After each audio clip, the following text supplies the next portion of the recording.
Hoy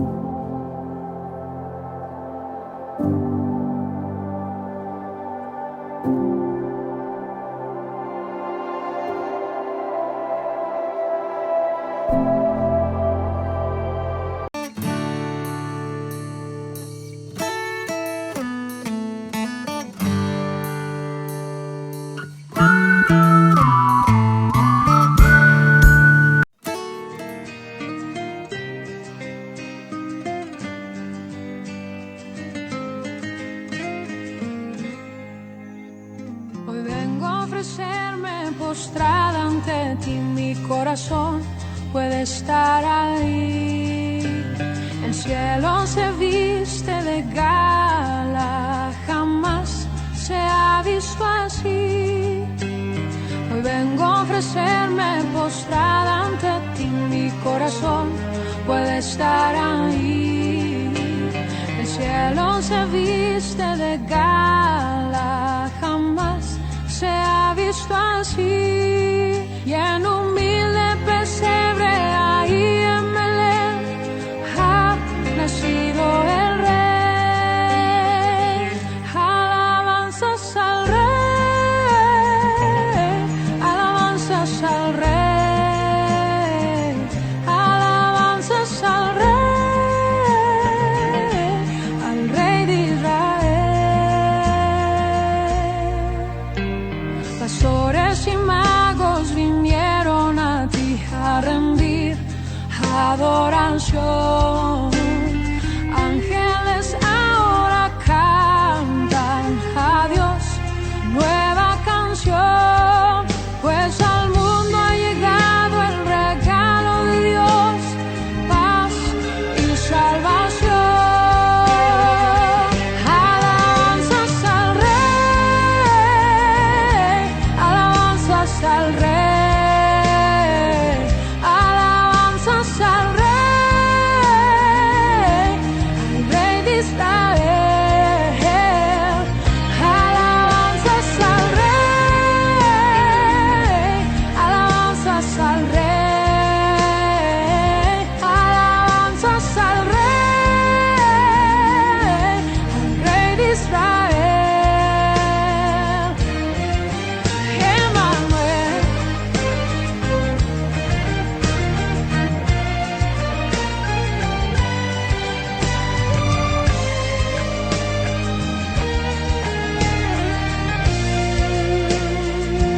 Alabanzas al Rey,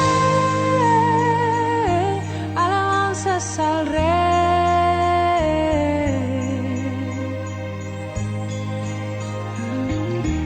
al Rey de Israel.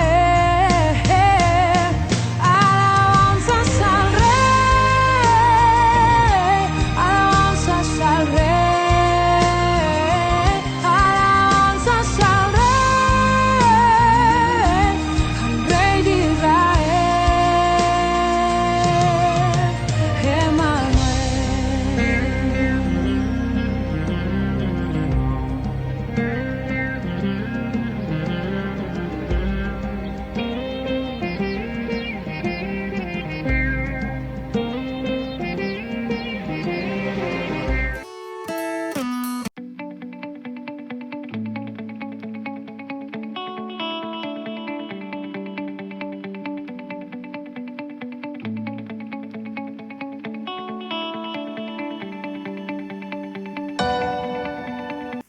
Bendiciones hermanos, buenas noches, bienvenidos a compartir este día miércoles. Acá desde Estados Unidos estamos compartiendo la palabra de Dios desde Casa de Oración.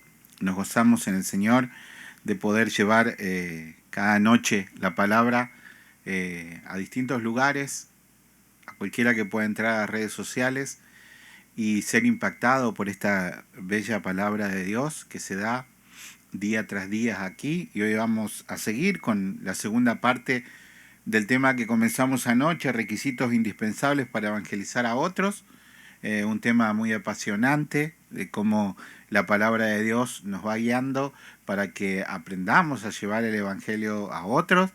Y ayer nuestro hermano Mario nos hacía la introducción a este tema y dando la primera parte viendo que es necesario ser conocidos por Jesús, primeramente, para poder dar a Jesús a los demás. Realmente es un hermoso tema que vamos a ver esta segunda parte y te pedimos, Señor, que derrames de tu Espíritu Santo sobre la vida de Mario en este momento, un espíritu de fortaleza, un espíritu de inteligencia, un espíritu de sabiduría, para que todos esos dones espirituales, todos esos carismas espirituales recaigan sobre él y nosotros podamos ser envueltos por la palabra de Dios y que nuestro corazón, Señor, no se endurezca y podamos recibir ese manantial de vida que es tu palabra. Este es el año de la palabra para Casa de Oración y queremos cada día aprender más de ti, y la mejor manera de aprender de ti es llegarnos cada día al fuego que está siempre ardiendo en tu palabra, Señor. Mario, buenas noches, bendiciones. Amén, buenas noches, pastor, buenas noches, hermanos, que el Señor les bendiga. Amén. En esta hermosa noche helada acá en Estados Unidos, vamos a continuar con la segunda parte de la clase del estudio bíblico número 15 que comenzamos el día de ayer. Requisitos indispensables para evangelizar a otros. Y como dijimos ayer, todo creyente tiene que responder al llamado divino de Dios. Primeramente, a la invitación a aceptarlo como su Salvador, a aceptarlo como su Señor, y luego a servir en su reino. Eso lo hablábamos ayer, y vamos a continuar diciendo, para participar en los programas del Evangelio. Todos estamos llamados a participar en el programa del Evangelio. Todos tenemos que estar preparados y listos para participar. Jesús inició y mandó que continuáramos todos nosotros con la extensión de su ministerio, con enseñanza, predicación y sanidad. Y ayer les contaba la historia de el eunuco, donde mirábamos el poder del evangelio, el poder de la evangelización. Y ahora esta noche quiero continuar contándoles, hablando la palabra de otra historia que me imagino que es bien conocida por ustedes. Por favor, pastor, pudiese Segunda de Reyes 5, por favor.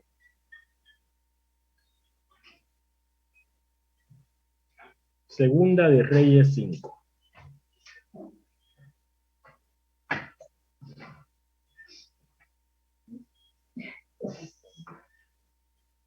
Vamos a leer la palabra en Segunda de Reyes 5, que es una historia muy conocida por todos. Eliseo y Naamán.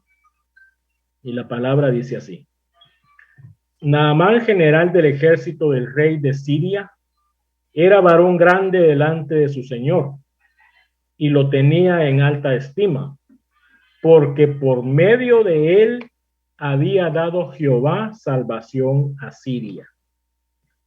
Era este hombre valeroso en extremo, pero leproso. Y de Siria habían salido bandas armadas y habían llevado captiva de la tierra de Israel a una muchacha, la cual servía a la mujer de Naamán. Esta dijo a su señora: si rogase mi señor al profeta que está en Samaria, él lo sanaría de su lepra. Entrando Naamán a su señor, le relató diciendo: así y así ha dicho una muchacha que es de la tierra de Israel. Y le dijo el rey de Siria: anda, ve, y yo enviaré cartas al rey de Israel. Salió pues él llevando consigo 10 talentos de plata y 6,000 piezas de oro y 10 mudas de vestidos. Tomó también cartas para el rey de Israel que decían así: cuando lleguen a ti estas cartas, sabe por ellas que yo envío a ti mi siervo Naamán, para que lo sanes de su lepra. Luego que el rey de Israel leyó las cartas, rasgó sus vestidos y dijo: ¿soy yo Dios que maté y dé vida, para que éste envíe a mí a que sane un hombre de su lepra? Considerad ahora y ved cómo busca ocasión contra mí. Cuando Eliseo, el varón de Dios, oyó que el rey de Israel había rasgado sus vestidos, envió a decir al rey: ¿por qué has rasgado tus vestidos? Venga ahora a mí y sabrá que hay profeta en Israel. Y vino Naamán con sus caballos y con su carro y se paró a las puertas de la casa de Eliseo. Entonces Eliseo le envió un mensajero diciendo: ve y lávate 7 veces en el Jordán, y tu carne se te restaurará y serás limpio. Naamán se enojó diciendo: he aquí, yo decía para mí, saldrá él luego y estando en pie invocará el nombre de Jehová su Dios y alzará su mano y tocará el lugar y sanará la lepra. Ábana y Farfar, ríos de Damasco, ¿no son mejores que todas las aguas de Israel? Si me lavare en ellos, ¿no seré también limpio? Y se volvió y se fue enojado. Mas sus criados se le acercaron y le hablaron diciendo: Padre mío, si el profeta te mandara alguna gran cosa, ¿no la harías? ¿Cuánto más diciéndote, lávate y serás limpio? Él entonces descendió y se zambulló 7 veces en el Jordán conforme a la palabra del varón de Dios. Y su carne se volvió como la carne de un niño y quedó limpio. Y volvió al varón de Dios, él y toda su compañía, y se puso delante de él y dijo: he aquí ahora conozco que no hay Dios en toda la tierra sino en Israel. Te ruego que recibas algún presente de tu siervo. Mas él dijo: vive Jehová en cuya presencia estoy, que no lo aceptaré. Y le instaba que aceptara alguna cosa, pero él no quiso. Entonces Naamán dijo: te ruego pues, de esta tierra no se dará a tu siervo la carga de un par de mulas, porque de aquí en adelante tu siervo no sacrificará holocausto ni ofrecerá sacrificio a otros dioses, sino a Jehová. En esto perdone Jehová a tu siervo, que cuando mi señor el rey entrare en el templo de Rimón para adorar en él y se apoyare sobre mi brazo, si yo también me inclinare en el templo de Rimón, cuando haga tal, Jehová perdone en esto a tu siervo. Y él le dijo: ve en paz. Hasta ahí lo leemos, hermano.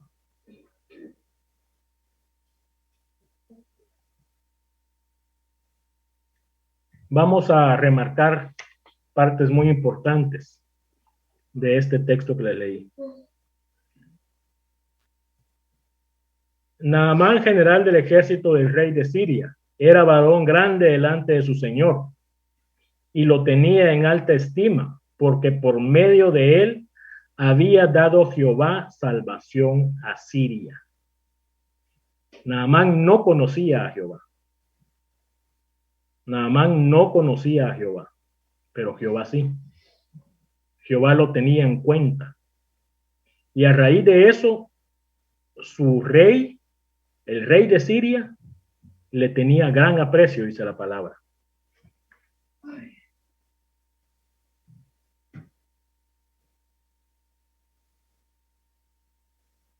El número 15. Y volvió al varón de Dios, él y toda su compañía, y se puso delante de él y dijo: he aquí, ahora conozco que no hay Dios en toda la tierra sino en Israel. Él reconoció, hermanos, Él reconoció que no había ni un Dios tan grande ni tan poderoso como el Dios de Israel, Jehová de los ejércitos. Por medio de la sanidad que le hizo Eliseo, él reconoció, él aceptó a nuestro Señor como su Salvador y Señor. Esto es algo muy, muy importante y aquí lo vemos cómo está escrito.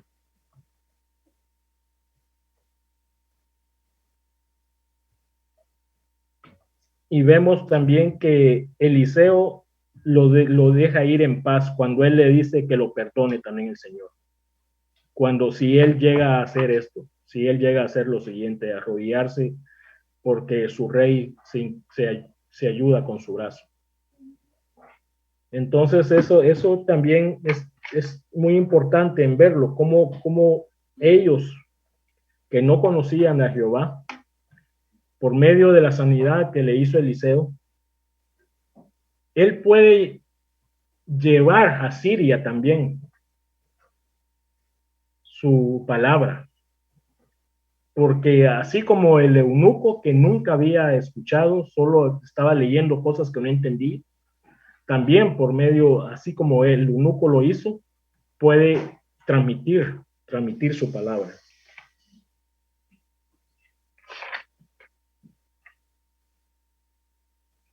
Ahora continuamos con donde nos quedamos ayer. Vemos cómo Jesús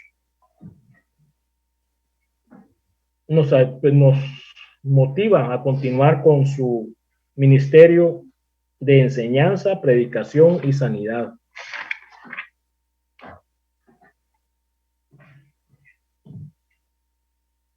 Y Juan menciona el ministerio de la enseñanza en primer lugar. Esto coincide con la manera en que los escritores sagrados se refieren a Jesús como rabí y como maestro. Se ha observado que 75% de la vida de Jesús, el tiempo que estuvo Jesús aquí en la tierra, lo dedicó a enseñar de la palabra a todas las personas. Lo enseñó, lo utilizó para enseñar de la palabra a todas las personas donde él viajaba.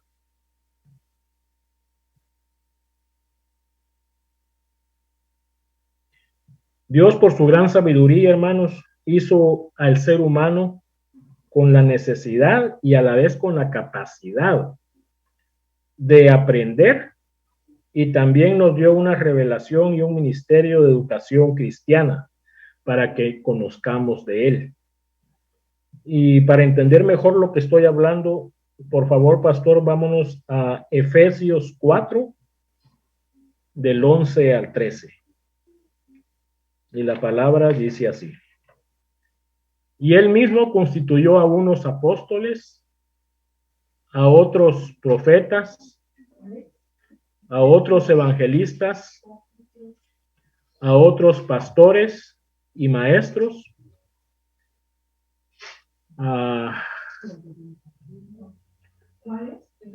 4 del 11 al 13.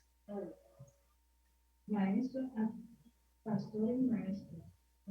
A fin de perfeccionar a los santos para la obra del ministerio, para la edificación del cuerpo de Cristo, hasta que todos lleguemos a la unidad de la fe y del conocimiento del Hijo de Dios, a un varón perfecto, a la medida de la estatura de la plenitud de Cristo.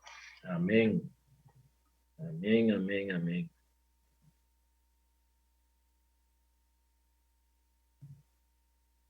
La característica distintiva de la Iglesia de Jesucristo se centra en el ministerio, le pone énfasis al ministerio de la predicación.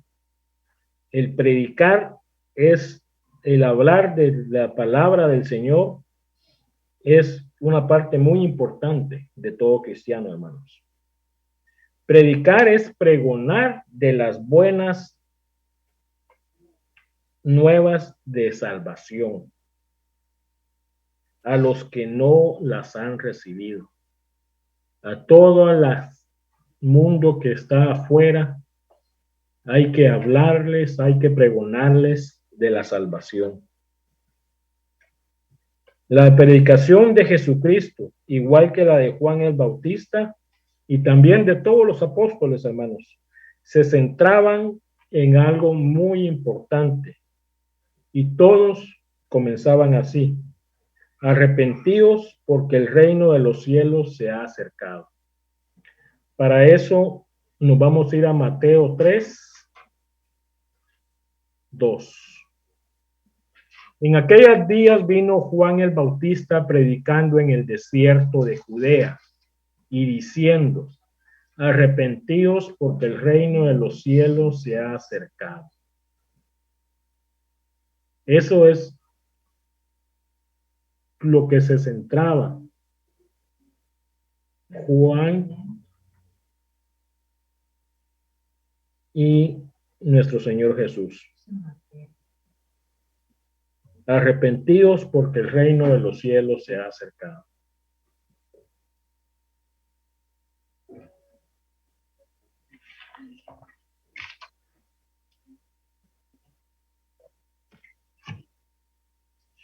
Igual lo mismo lo encontramos en Mateo 4:17, donde dice: desde entonces comenzó Jesús a predicar y a decir: arrepentidos porque el reino de los cielos se ha acercado. Tanto Juan el Bautista como nuestro Señor Jesús se centraban predicando el arrepentimiento. El arrepentimiento.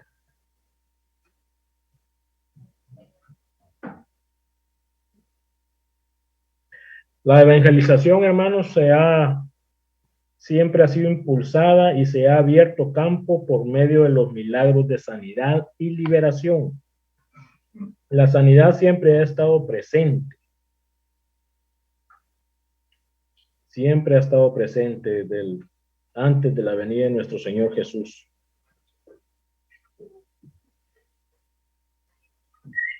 Vamos a ver qué nos dice Éxodo 15:26, por favor.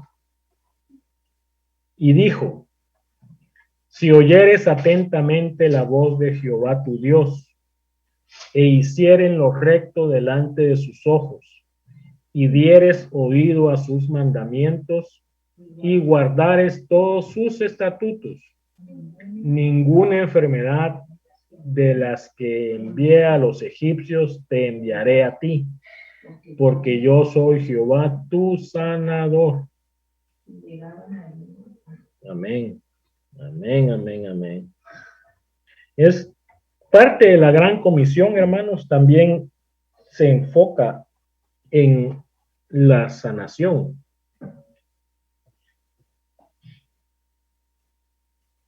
Y nos habla en Marcos 16:18 sobre las enfermedades y cómo los apóstoles podrían hacer para sanar a las personas. Marcos 16:18.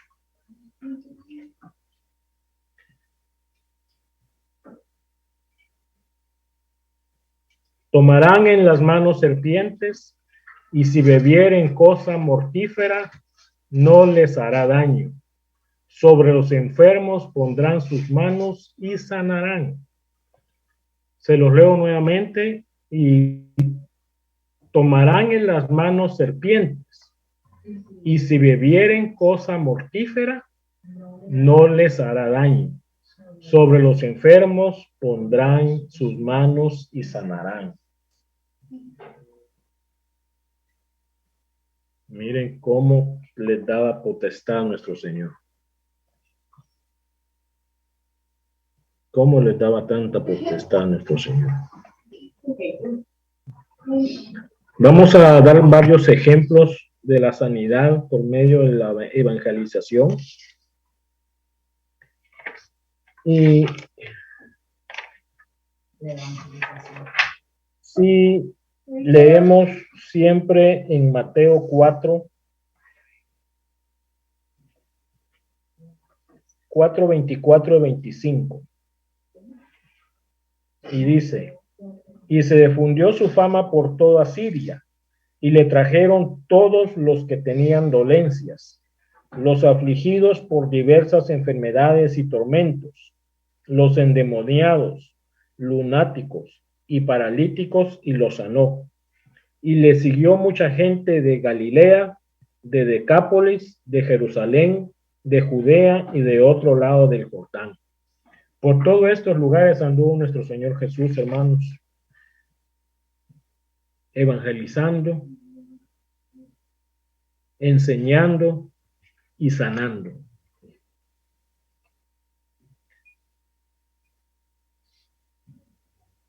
Vamos a leer Marcos 5 del 1 al 20, por favor.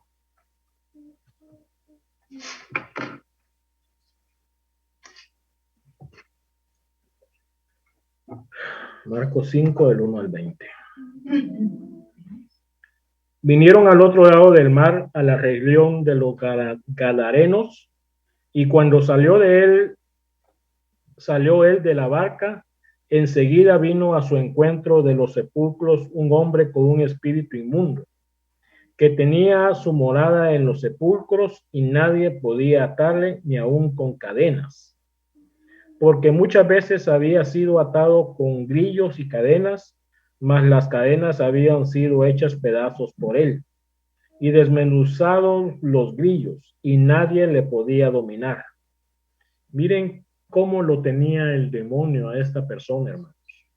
Completamente dominada, completamente dominada. Y siempre de día y de noche andaba dando voces en los montes y en los sepulcros, e hiriéndose con piedras. Cuando vio pues a Jesús de lejos, corrió y se arrodilló ante de él. Y clamando a gran voz dijo, ¿qué tienes conmigo, Jesús, Hijo del Dios Altísimo? Te conjuro por Dios que no me atormentes. Porque le decía, sal de este hombre, espíritu inmundo. Y le preguntó, ¿cómo te llamas? Y respondió diciendo, Legión me llamo porque somos muchos. Y le rogaba mucho que no los enviase fuera de aquella región. Estaba allí cerca del monte un gran hato de cerdos paciendo. Y le rogaron todos los demonios diciendo, envíanos a los cerdos para que entremos en ellos. Y luego Jesús les dio permiso. Y saliendo aquellos espíritus inmundos entraron en los cerdos, los cuales eran como 2000, y el hato se precipitó en el mar por un despeñadero, y en el mar se ahogaron. Y los que apacentaban los cerdos huyeron, y dieron aviso en la ciudad y en los campos, y salieron a ver qué era aquello que había sucedido.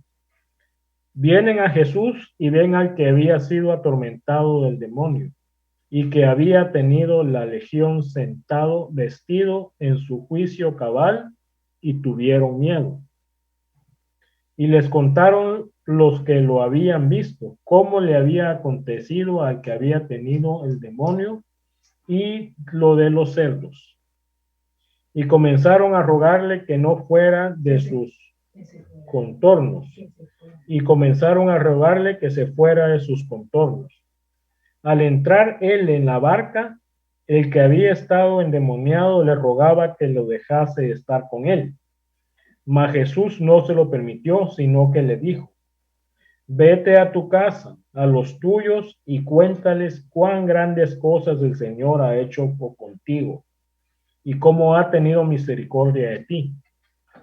Y se fue y comenzó a publicar en Decápolis cuán grandes cosas había hecho Jesús con él, y todas sus maravillas.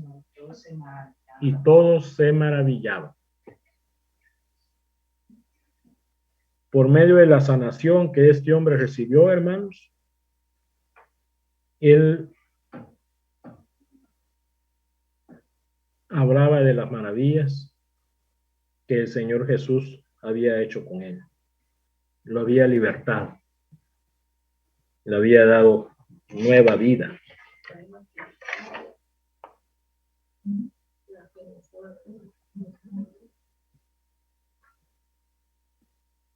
Vamos a ver otra parte. En Hechos 14, por favor, del 8 al 11. Marito, Amén, hermana. ¿puedo interrumpir? Amén, amén, adelante. Buenas noches. Buenas Sí, noches. hoy que estaba leyendo ese párrafo al final, es una figura de que hoy nosotros así estábamos como ese hombre endemoniado, lleno de pecados, de inmundicia, no estábamos en nuestros cabales porque el pecado nos hace estar muertos, ¿no? Y cuando venimos al Señor, eso tendríamos que hacer, nuestra actitud como hijos de Dios, correr a hablar de ese que nos sanó, de lo que nos liberó, del que nos sacó de la muerte a vida, y hablarlo con ese de nuevo. Ese es un lindo ejemplo que el Señor nos muestra allí, cómo ese hombre estaba agradecido porque no estaba en sus cabales y corrió a anunciar, ¿verdad? Amén.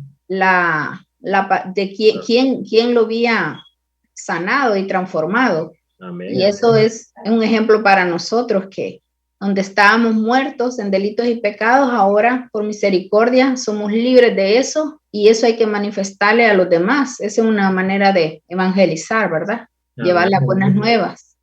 Amén. Amén. Así es. Gracias, gracias, hermanita. Gracias, gracias. Vamos a continuar entonces.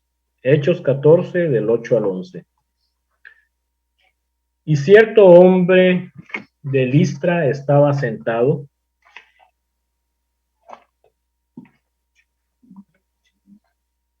Y cierto hombre de Listra estaba sentado, imposibilitado de los pies, cojo de nacimiento, que jamás había andado. Este oyó hablar a Pablo, el cual, fijando en él sus ojos y viendo que tenía fe para ser sanado, dijo a gran voz: levántate derecho sobre tus pies. Y él saltó y anduvo. Entonces la gente, visto lo que Pablo había hecho, alzó la voz diciendo en lengua licaónica: dioses bajo la semejanza de hombres han descendido a nosotros. Y permítanme seguirles leyendo, porque aquí vamos a ver más adelante la reacción que tuvo Pablo. La reacción que tuvo Pablo, y que les habla a la gente y les dice que no se fijen en él, que solo hay un Dios santo y poderoso, el cual hace todo. Continúo leyendo, hermanos. Voy a leer el 11. Entonces la gente, visto lo que Pablo había hecho, alzó la voz, diciendo en lengua licaónica: dioses bajo la semejanza de hombres han descendido a nosotros. Y a Bernabé llamaban Júpiter y a Pablo Mercurio, porque este era el que llevaba la palabra. Y el sacerdote de Júpiter, cuyo templo estaba frente a la ciudad, trajo toros y guirnaldas delante de las puertas, y juntamente con la muchedumbre quería ofrecer sacrificio. Cuando lo oyeron los apóstoles Bernabé y Pablo, rasgaron sus ropas y se lanzaron entre la multitud dando voces y diciendo: varones, ¿por qué hacéis esto? Nosotros también somos hombres semejantes a vosotros, que os anunciamos que de estas vanidades os convirtáis al Dios vivo, que hizo el cielo y la tierra, el mar y todo lo que en ellos hay. Así tiene que ser nuestra reacción, hermanos. Si usted ora por alguien y esa persona se sana, y si llegan a decirle: ay, gracias, hermanito, porque sus oraciones, amén, gloria a Dios, Dios hizo todo. Uno no hace nada, uno es un instrumento nada más. Uno no hace nada, hermanos, es Dios el que hace todo. Esa es la reacción correcta que todo cristiano tiene que tener. No llenarse de vanidad, no decir, sí, por mi oración, si yo no hubiera orado, aquí nada hubiera pasado. No, no, no. Así como la reacción que tuvo Pablo con Bernabé, así tiene que ser la reacción de todo buen cristiano, hermanos. Gloria a Dios por eso. Gloria a Dios por eso. Y quiero leerles algo más. No está en el libro, pero quiero compartírselos para que lo vayamos entendiendo. Está siempre en Hechos, por favor, pastor. Hechos 13, 42. Hechos 13, 42.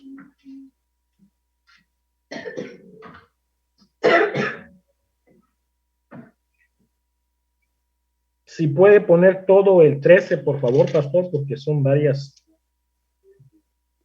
Todo el 13, ok. Páreme en 38, por favor. 38. 38. Ok. Le voy a leer 38, 39 y luego el 42 hasta el 48. Sabed pues esto, varones hermanos, está hablando Pablo. Sabed pues esto, varones hermanos, que por medio de él se nos anuncia perdón de pecados. ¿Por medio de quién? De Jesús. Y que de todo aquello de que por la ley de Moisés no pudiste ser justificados, en él es justificado todo aquel que cree. ¿Que cree en quién? En Jesús. Luego el 42. Cuando salieron ellos de las sinagogas de los judíos, Pablo y Bernabé, los gentiles les rogaron que el siguiente día de reposo les hablasen de estas cosas. El 44. El siguiente día de reposo se juntó casi toda la ciudad para oír la palabra de Dios. Pero viendo los judíos la muchedumbre, se llenaron de celos y rebatían lo que Pablo decía, contradiciendo y blasfemando. Entonces Pablo y Bernabé, hablando de nuevo, dijeron: a vosotros a la verdad era necesario que se os hablase primero la palabra de Dios, mas puesto que la desecháis y no juzgáis dignos de la vida eterna, he aquí, nos volvemos a los gentiles, porque así nos ha mandado el Señor diciendo: te he puesto para luz de los gentiles, a fin de que seas para salvación hasta lo último de la tierra. Los gentiles, oyendo esto, se regocijaban y glorificaban la palabra del Señor, y creyeron todos los que estaban ordenados para vida eterna. Y creyeron todos los que estaban ordenados para vida eterna. Amén. Gloria a Dios por eso, hermanos. Nosotros como gentiles, nosotros, hermanos, gloria a Dios por eso. Los escogidos, desde el principio. Los gentiles oyeron esto, se regocijaban y glorificaban la palabra del Señor, y creyeron todos los que estaban ordenados para vida eterna. Ya estaban predispuestos, ya estaban escogidos por el Señor, todos los que iban a creer. Amén, amén, amén, amén.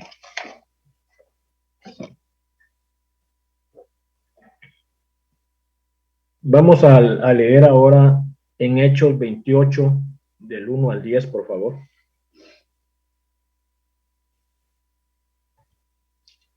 Siempre hablando del viaje de Pablo con Bernabé. Estando ya a salvo, supimos que la isla se llamaba Malta, y los naturales nos trataron con no poca humanidad, porque encendiendo un fuego nos recibieron a todos, a causa de la lluvia que caía y del frío. Entonces, habiendo recogido Pablo algunas ramas secas, las echó al fuego, y una víbora, huyendo del calor, se le prendió en la mano. Cuando los naturales vieron la víbora colgando de su mano, se decían unos a otros: ciertamente este hombre es homicida. ¿A quién, escapado del mar, la justicia no deja vivir? Pero él, sacudiendo la víbora en el fuego, ningún daño padeció. Ellos estaban esperando que él se hinchase o cayese muerto de repente. Mas habiendo esperado mucho y viendo que ningún mal le venía, cambiaron de padecer y dijeron que era un dios. En aquellos lugares había propiedades del hombre principal de la isla llamado Publio, quien nos recibió y hospedó solícitamente 3 días. Y aconteció que el padre de Publio estaba en cama, enfermo de fiebre y de disentería. Y entró Pablo a verle, y después de haber orado, le impuso las manos y le sanó. Hecho esto, también los otros que en la isla tenían enfermedades venían y eran sanados. Amén, gloria a Dios. Miren, hermanos, cómo por medio de la sanación, por medio de la palabra, todas las personas van creyendo, todas las personas van recibiendo la sanidad física y la sanidad espiritual.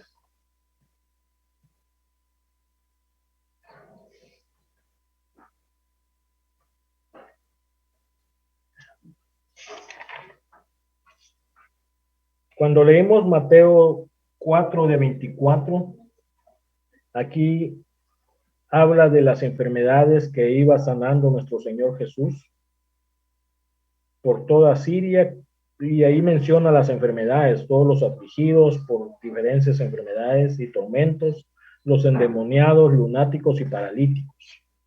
Y vemos que la opresión demoníaca, hermanos, es una realidad rotunda. Y ahora, en este tiempo, muchos modernistas han pretendido negar la realidad de la obra maligna de los demonios en la gente.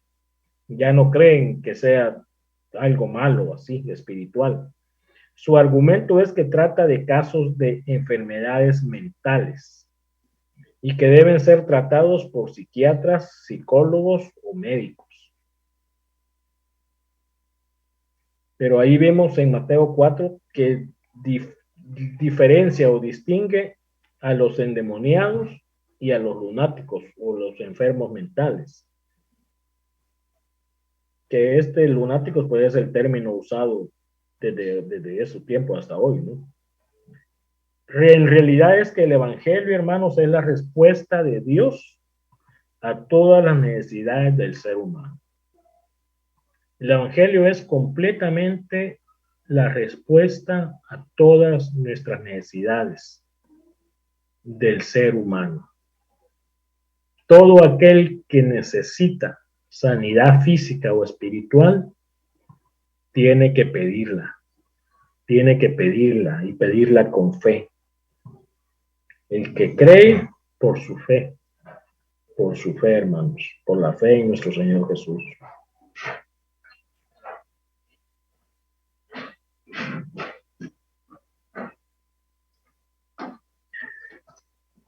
Dice el libro: por supuesto que las multitudes con hambre espiritual y necesidades personales se agolpaban en cualquier lugar donde se supiera que iba a llegar Jesús.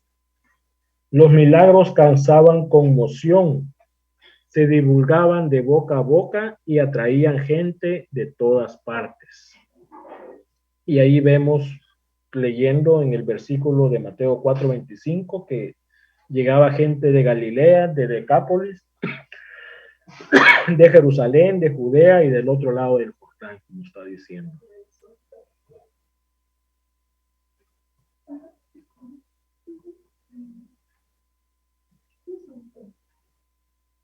Jesús hacía todo este ministerio, hermanos, con la intención de evangelizar a todo ser humano para todas sus necesidades. Para todas sus necesidades.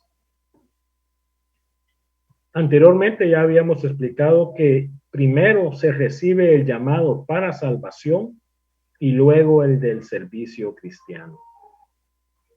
El primer llamado que le da a nuestro Señor es para salvación, porque usted lo reconoce como su Salvador, lo reconoce como su Señor, y luego un llamado para servirle en todo momento.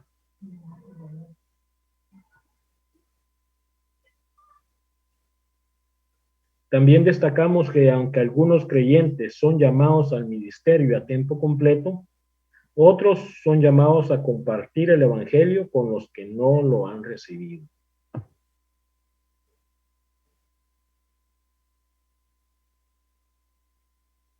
Vamos a leer, ver qué nos dice en Romanos 1:16, por favor, pastor.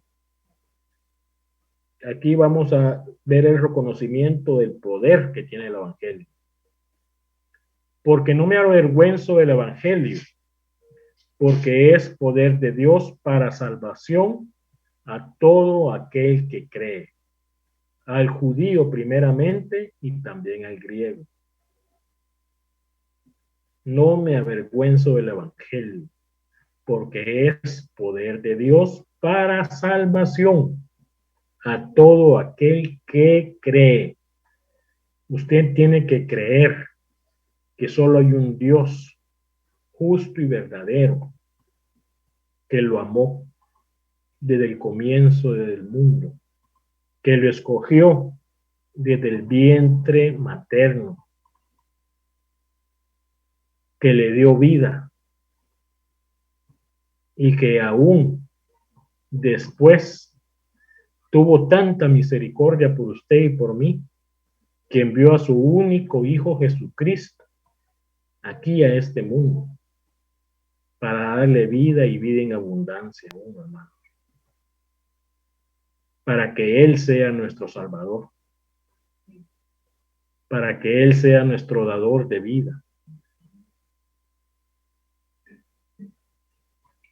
Los que reconozcan y experimenten este poder, no solo no se avergonzarán de Él, sino que se sentirán profundamente motivados a salir en busca de los que necesitan ser salvos, sanos y edificados y llenos del poder de Dios.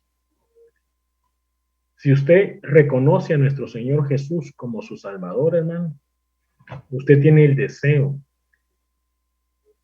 de hablar de Él, de que otra persona sepa de Él, de que otra persona no se pierda, hermanos, de que otra persona que nunca ha escuchado del Señor o nunca lo ha reconocido, que lo reconozca como su único y gran Salvador.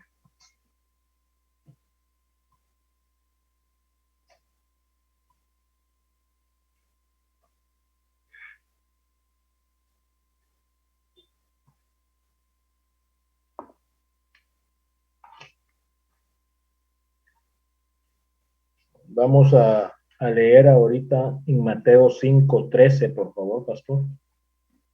5:13-16. Vosotros sois la sal de la tierra, pero si la sal se desvaneciere, ¿con qué será salada?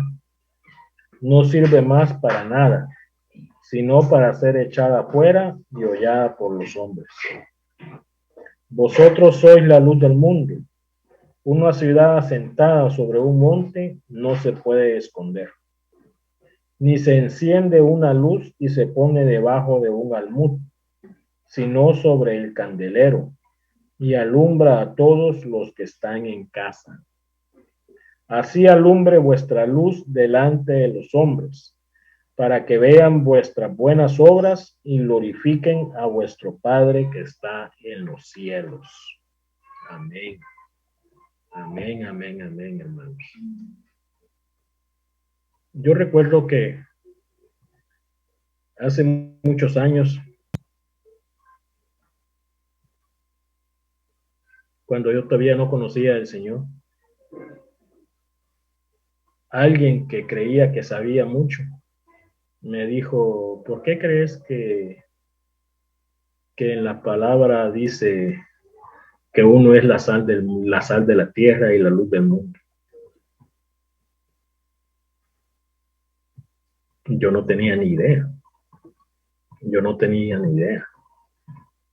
Y cuando vine a Cristo, gloria a Dios por ello, Él nos ha iluminado con esa luz, nos ha dado de su sabiduría y nos ha permitido reconocerle como el Salvador que Él es, como el grande, como el dador de vida. El tercer requisito del evangelizador es demostrar en su vida las virtudes del evangelio que anuncia. Si usted no puede demostrar las virtudes que nuestro Señor Dios le ha dado, usted no puede evangelizar. Usted no puede evangelizar, hermanos. ¿Cómo va a hablar usted de algo que no conoce? ¿Cómo va a hablar usted de algo que no entiende, que no lo ha recibido? Tiene uno que reconocerlo para poder expresar ese inmenso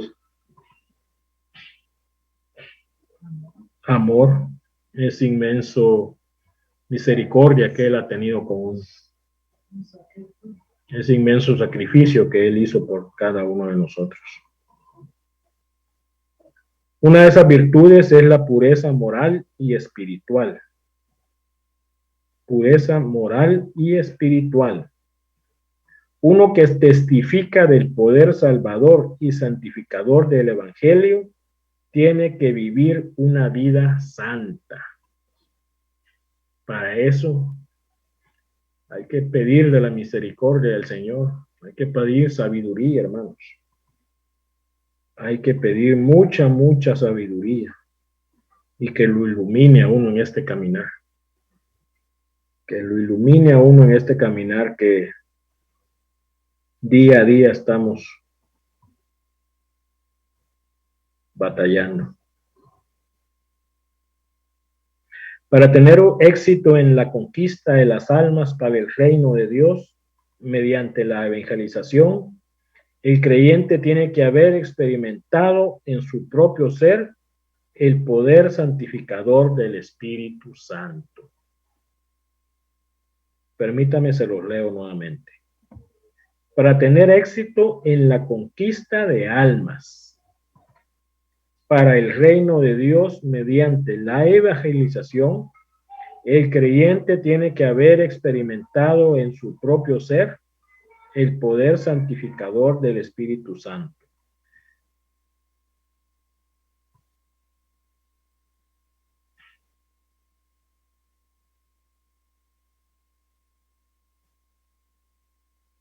Jesús ilustró esta acción con la parábola de la sal. La sal no purifica, pero evita la corrupción.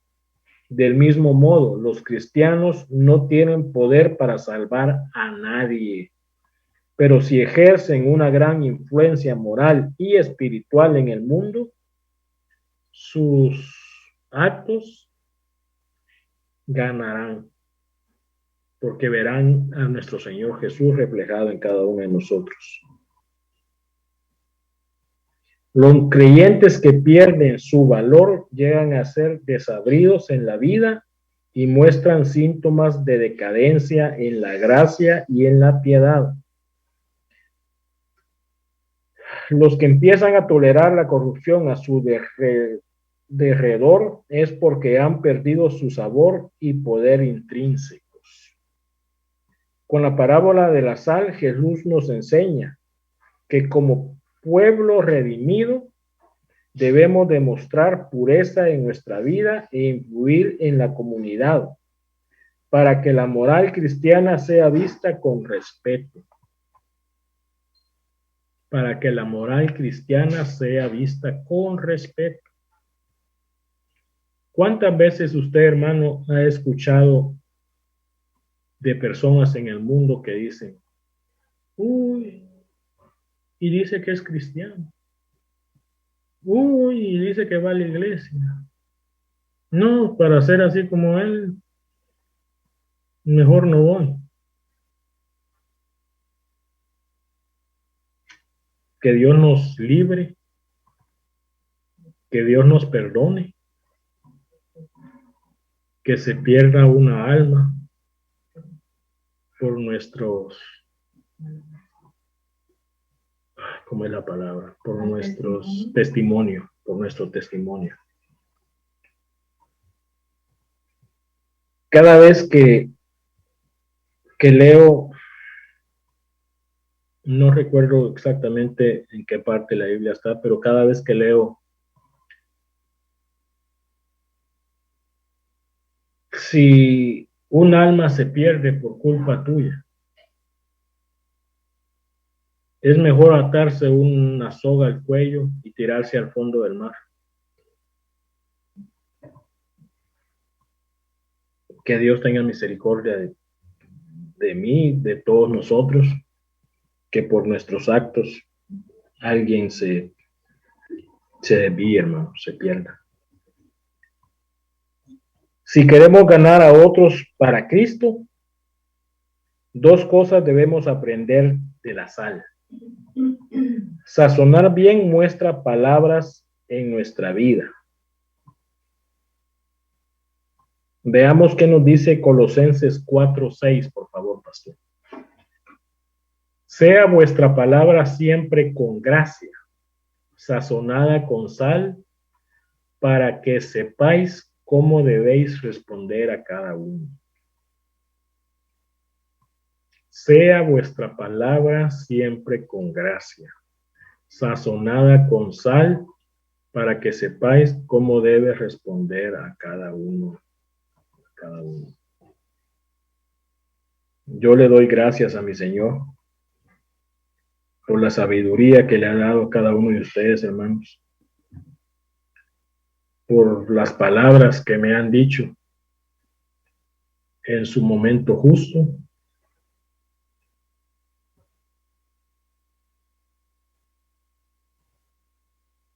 que han llegado directamente a mi corazón. Gracias, gracias, gracias. Influir moral y espiritualmente en nuestra comunidad como pueblo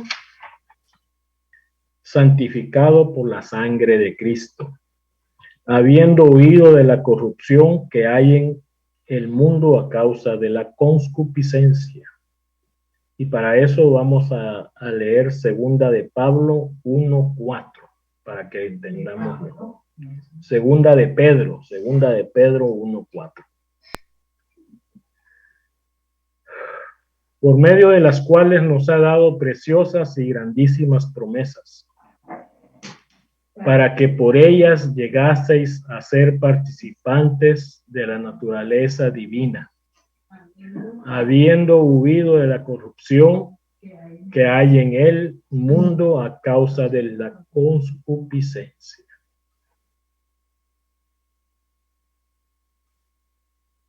Por medio de las cuales nos ha dado preciosas y grandísimas promesas, para que por ellas llegaseis a ser participantes de la naturaleza divina, habiendo huido de la corrupción que hay en el mundo a causa de la concupiscencia. Dios.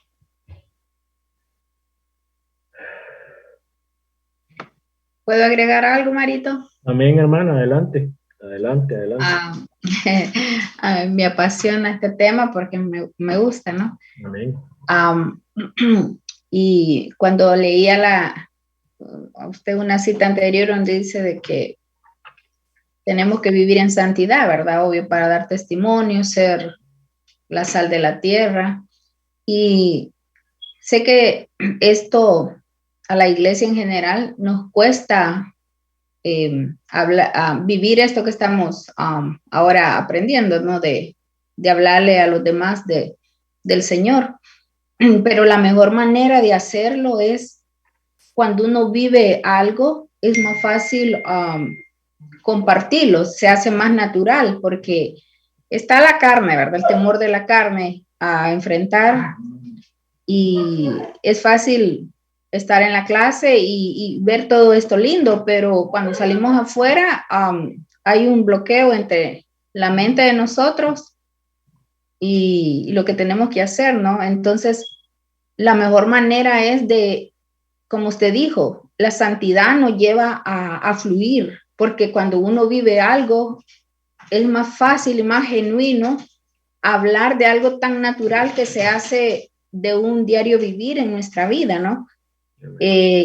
Y todos sabemos, los que estamos acá, ¿no? Creo que todos somos salvos los que estamos escuchando.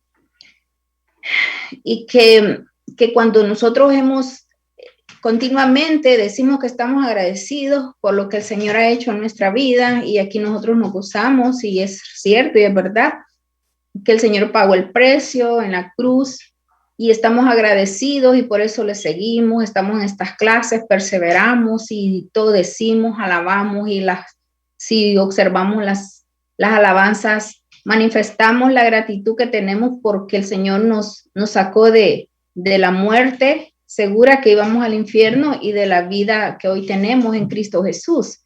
Entonces, si nosotros estamos conscientes de eso y lo vivimos, es fácil compartirlo a otro fluidamente porque lo vivimos, porque es lo que, si hablamos que estamos agradecidos de lo que el Señor ha hecho en nuestra vida, esa vida transformadora que hizo en nosotros, es fácil compartir, como siempre ponemos tal vez hasta es poco decir el ejemplo de que cuando uno va a un restaurante y le sale buenísima la comida y todos los platillos son exquisitos, es tan fácil comentarle a un amigo, a un compañero de trabajo, a alguien, un hermano de la iglesia, a un familiar.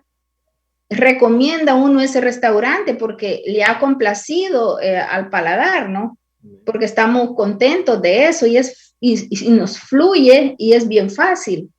Pero, ¿qué pasa con lo que realmente decimos que estamos tan agradecidos de lo que el Señor ha hecho, pero ahí sí no compartimos y nos callamos? Entonces pareciera como que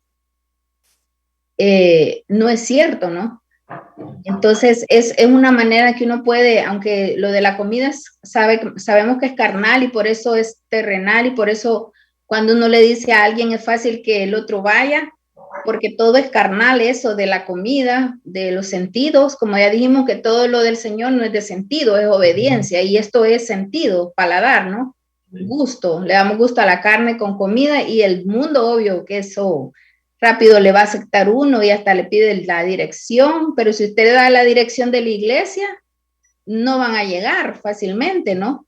Aunque usted le plantee el evangelio, porque hay una oposición y lo sabemos bien, ¿verdad? Que esto es carnal y espiritual y que sabemos que el Señor hace la obra, pero más allá de eso, al principio lo que les decía, que de la forma más fácil de evangelizar, que lo respalda el testimonio, pero lo que uno evangeliza es con la palabra que se vive, y así fluidamente y fácilmente lo que uno tiene en el corazón, dice que de lo que abunda, ¿verdad? En el corazón, ¿verdad? Fluye en nuestra boca, ¿verdad? Entonces, es de la manera que uno se le hace más fácil hablar de lo que uno está viviendo.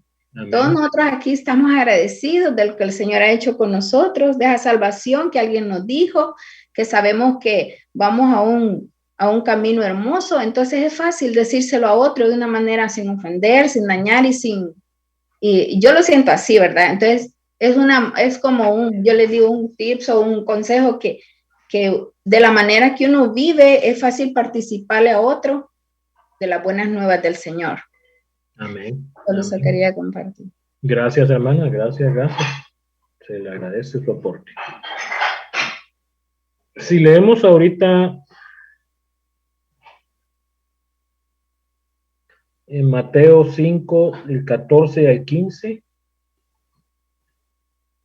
dice, vosotros sois la sal del mundo, vosotros sois la luz del mundo. Una ciudad asentada sobre un monte no se puede esconder, ni se enciende una luz y se pone debajo de un almud, sino sobre el candelero y alumbra a todos los que están en la casa.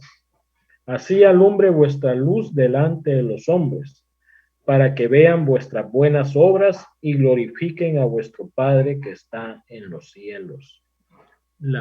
Clarísimo está, hermanos. Así alumbre vuestra luz delante de los hombres, para que vean vuestras buenas obras, vuestros buenos frutos. Acuérdense cuando estudiamos también en esa clase los frutos del Espíritu Santo.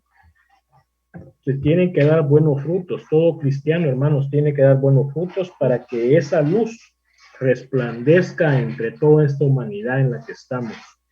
Para que esa luz, hermanos, glorifique a nuestro Padre que está en los cielos y lo reconozca como su creador y como su Padre.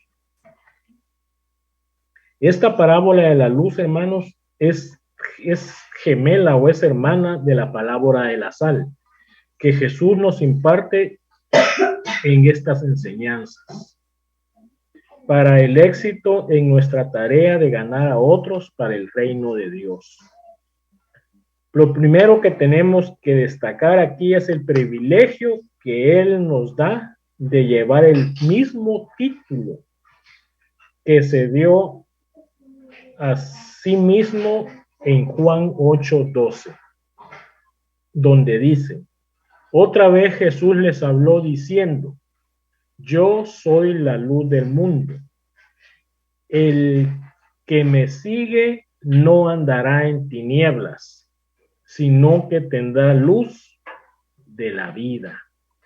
Imagínense, hermanos, qué gran título el que nos permite tener nuestro Señor Jesús, porque Él se llama la luz del mundo.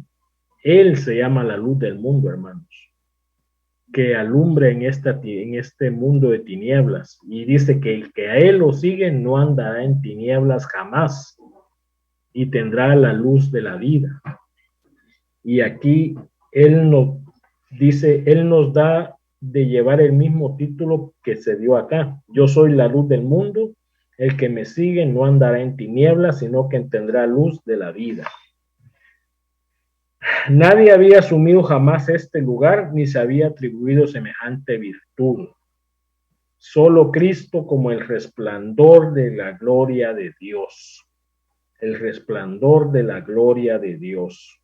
Y esto lo vemos en Hebreos 1:3, que dice, el cual, siendo el resplandor de su gloria y la imagen misma de su sustancia, y quien sustenta todas las cosas con la palabra de su poder, habiendo efectuado la purificación de nuestros pecados por medio de sí mismos, se sentó a la diestra de la majestad en las alturas. Gracias, Señor Jesús. Gracias, maravilloso Rey.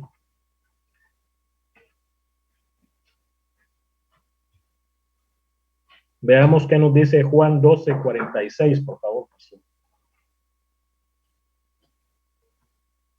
Yo, la luz, he venido al mundo para que todo aquel que cree en mí no permanezca en tinieblas. Bendito Señor. Yo, la luz, dice Jesús, he venido al mundo para que todo aquel que crea en mí no permanezca en tinieblas. No permanezca en tinieblas. Pero imagínense, hermanos, ahora nuestro Señor Jesús nos dice, vosotros sois la luz del mundo, en Mateo 5:14. Vosotros sois la luz del mundo. Una ciudad asentada sobre un monte no se puede esconder, ni se enciende una luz y se pone debajo del almud. Así alumbre vuestra luz delante de los hombres, para que vean vuestras buenas obras y glorifiquen a vuestro Padre que está en los cielos.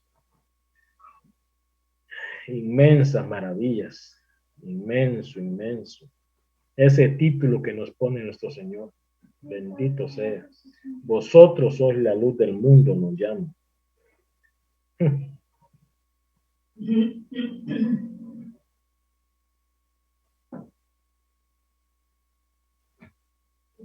Dice el libro, cierto educador cristiano dice que nosotros somos la luz del mundo, en tanto que seamos capaces de irradiar la luz de Cristo que ilumina nuestros corazones. Así como la luna, que no tiene luz propia, irradia la luz del sol para combatir las tinieblas de la noche. Los creyentes irradian una luz celestial que se ilustra de dos maneras. Somos como una ciudad sobre una montaña antes de entrar a la figura de la lámpara. Jesús menciona los efectos luminosos de una ciudad asentada sobre un monte. Este cuadro tan vivido nos hace ver cómo sobresale el color blanco de las casas en la parte alta de la montaña, lo cual la hace visible desde lejos. Por la noche tampoco se puede esconder, a menos que sus habitantes extingan totalmente sus fogatas y sus luces. Solo están poniendo un ejemplo, que se imagine usted. Un pueblo sobre un monte. Cuando en la oscuridad se enciende una luz, se irradia, se ve de lejos, hermanos. Se ve de lejos, se reconoce que ahí está la luz, porque sobre la oscuridad que está este mundo se expresa completamente.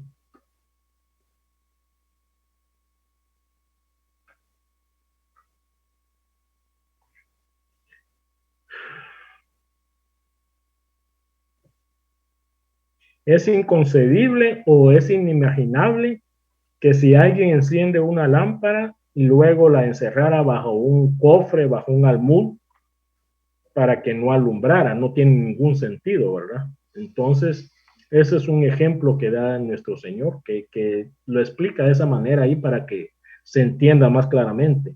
Nadie enciende una luz y la mete a un cajón o la mete a un cofre o un almud, dice acá, para que no alumbre, sino que al contrario, se enciende para que alumbre en la oscuridad.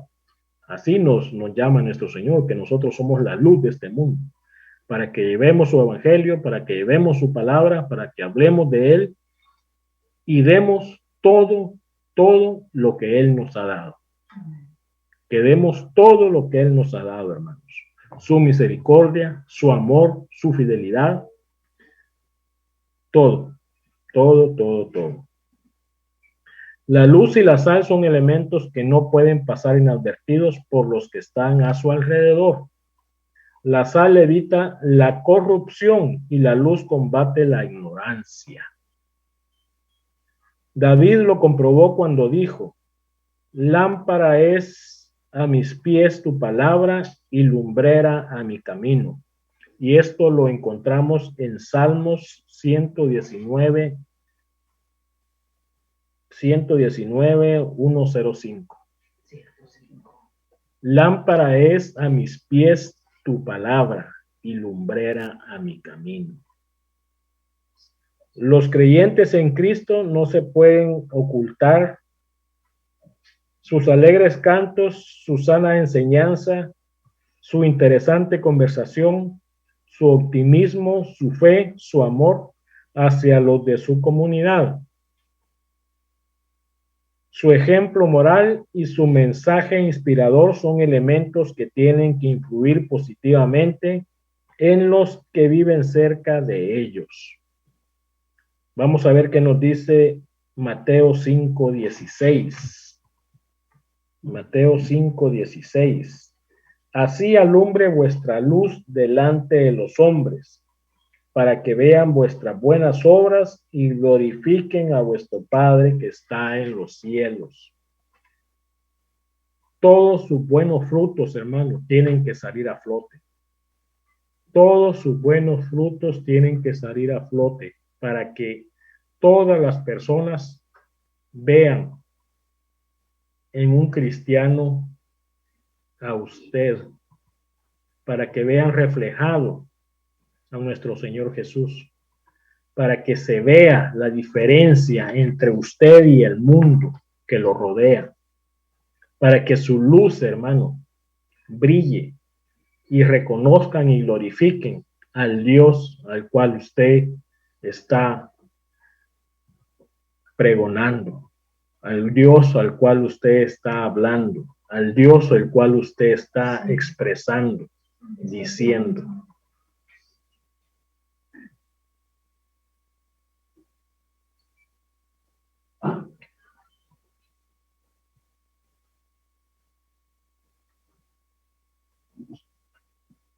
Aquí en el libro hay unas preguntas que dicen: mencione los 2 llamados a los cuales debe responder cada creyente. Los 2 llamados a los cuales debe responder cada creyente cuando lo reconoce Dios, lo reconoce Jesús, le habla a Jesús. La respuesta dice: el creyente tiene que responder al llamado de salvación y al llamado a servir en su reino. Todo creyente tiene que responder al llamado salvador, aceptar y reconocer a Jesús como su único y gran salvador, reconocerlo como el Dios santo y justo que vino aquí a este mundo a dar su vida por usted y por mí, como al Dios santo y justo que lo vino a amar, a librarlo de esa muerte destruidora en la que estábamos, hermanos. A ese Dios santo y justo que no le importó venir a este mundo a rebajarse por amor a cada uno de nosotros. A ese Dios santo y justo que se entregó como cordero al matadero, dice la palabra, por amor a usted y a mí. Reconozcámoslo, vivamos como Él vivió y sirvámosle en su reino. Hablemos de su palabra. Llevemos la palabra a todo el mundo para que por medio de Él todo aquel que no lo haya conocido lo reconozca y pueda ser salvo. Gracias, hermanos. Gracias por su tiempo. Hasta aquí la clase del día de hoy. Le doy gracias a Dios por la oportunidad que nos dio de hablar de su palabra, de poder expresarnos cada día más, poder llevar de su palabra y pedirle perdón también y agradecerle por su amor y por su misericordia. Gracias, hermanos. Adelante, pastor. Buenas noches. Amén. Gracias, Mario. Bendiciones. Amén. Gracias por este tiempo. Y no sé si alguno quiere participar en lo que fue la clase. Tenemos unos minutitos. Recordarles que el sábado tenemos la reunión de caballeros a las 10. Jueves jóvenes. Si alguno quiere participar ahora, puede hacerlo. ¿O tiene alguna pregunta? Si no, oramos.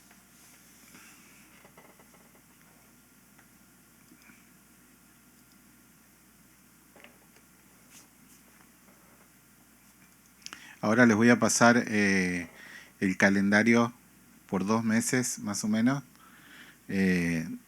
para terminar este libro y cómo van a estar los servicios con la reunión de caballero y reunión de damas y todo lo que vamos agregando. Así que ahora estoy terminando eso y se los paso.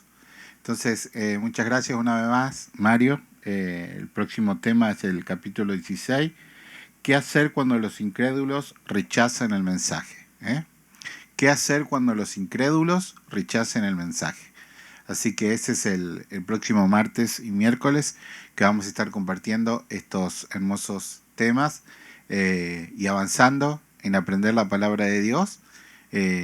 A veces la carne nos tira para atrás, pero es necesario que aprendamos de la palabra, porque cuando nosotros menos lo esperamos, estamos bien instruidos, nuestra mente se sobrepone sobre lo que quiere la carne, porque la palabra viene a nosotros. Viene la palabra en nuestro auxilio en momentos o en tentaciones que teníamos antes, y viene la palabra y nos trae y nos refleja la gloria de Dios, y podemos confrontar todas las cosas por medio de la palabra. Jesús siempre estaba con la palabra en su boca, siempre. Inclusive cuando estuvo en las tentaciones, Él estaba con la palabra en su boca. Cuando estaba en la cruz, estaba recitando un salmo. Antes de salir a la cruz, estaba recitando otro salmo. Realmente ese es el arma que nosotros tenemos. Esa es el arma que nosotros tenemos. Amén. La paz del Señor, queridos. Dios les bendiga. Saludos a Argentina y saludos a Nicaragua. Amén. Buenas noches, pastor. Bendiciones, Buenas noches, buenas hermanos. noches. Que el Señor les bendiga. Buenas noches, Dios les bendiga.